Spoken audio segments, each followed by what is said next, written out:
le sujet m'a paru très pertinent avec les problématiques qu'on connaît actuellement de gestion raisonnée des massifs forestiers, puisque la commune possède quand même 1400 hectares de forêt.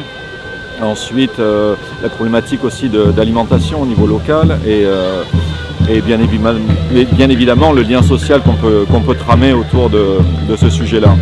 Le test jusqu'à mars, il est très simple, c'est que c'est les brebis qui vont répondre à la question. Si elles arrivent à s'adapter parfaitement au massif forestier, au terme de cette période test, on aura la réponse bien plus tôt que le mois de mars.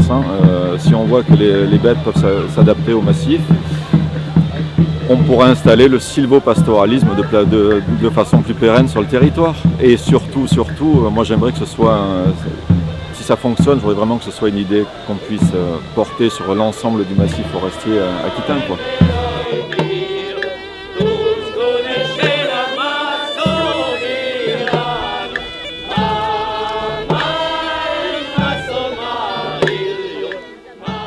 C'est-à-dire que quand je suis tombée follement amoureuse de la brebis et de la race, donc j'ai regardé, j'ai étudié un peu ses aptitudes et c'est une race rustique.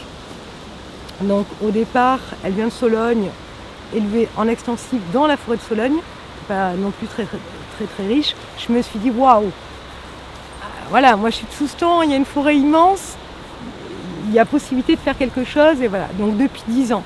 Sauf que pendant tout ce temps, il a fallu que j'apprenne aussi mon métier. Et ce qui est génial dans le monde agricole, un des bons côtés, c'est qu'on se rend compte qu'il faut du temps. C'est pas, on ne peut pas sauter les étapes. Donc j'ai été bergère sans terre pendant 8 ans en Charente. J'avais fait un premier tour montagne pour apprendre, je suis partie bergère sans terre, je suis revenue. Et là, j'étais prête, c'était le bon moment pour tenter ça.